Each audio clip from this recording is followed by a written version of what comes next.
When I walked here, आज सुबह जब मैं यहाँ पे आ रहा था तो मैंने सोचा कि एआई के बारे में आपसे क्या बात करूँगा। और स्पेस में ऑब्वियसली एआई बहुत इंक्लूसिव है और बहुत सारे डोमेन्स हैं, डिसिप्लिन्स हैं जिसमें हम एआई यूज़ कर सकते हैं।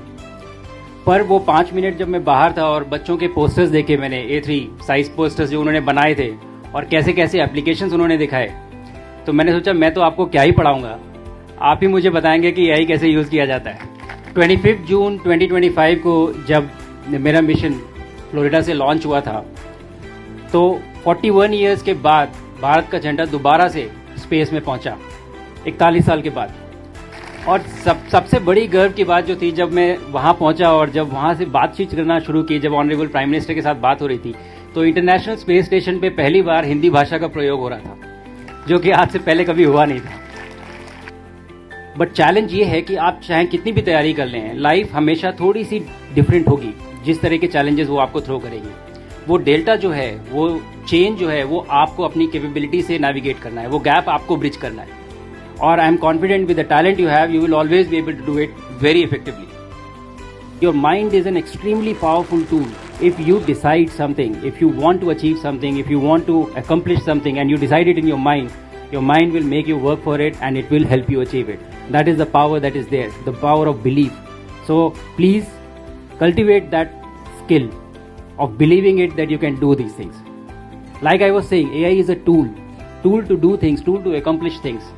Whether it is earth observation, whether it is conducting science on station, whether it is reducing the workload on the astronauts, everywhere AI is being used extensively now. जब Indian space programme शुरू हो रहा था तो हमारे visionary Vikram Sarabhai का ये motto था कि India should be second to none in application of advance technologies for the benefit of society. And I think this is where we are standing even today. Actually मैंने शुरुआत में बताना भूल गया, जब मैं अपना मिशन कंप्लीट करके when I landed in Delhi, जब मैं आई थिंक 17 अगस्त को पहली बार जब मैं दिल्ली में लैंड किया था, तो हमारी ऑनरेबल सीएम खुद ही एयरपोर्ट पे आई थी हमें रिसीव करने के लिए। और आज भी जब मैं सुबह यहाँ आ रहा था तो मुझे आइडिया नहीं था कि ये इवेंट किस तरह का है। But when I saw her, when I saw the education minister and all the senior people who are here, I can not help but think that where is the focus, हम कहाँ पे focus कर रहे हैं, हमारे leaders कहाँ पे emphasis दे रहे हैं। These are the areas where we need to focus and concentrate on. This is what will get us to our dream of Viksit Bharat 2047। And with that segue, I would like to say that हमने तो बोल दिया है कि we have to be विकसित Bharat 2047, but वो होगा कैसे?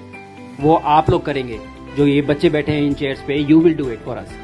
So my call to action to all of you is this, that आपको रिस्पॉन्सिबिलिटी लेनी है, आपको ये मानना है कि मुझे भारत को विकसित भारत 2047 तक लेके जाना है।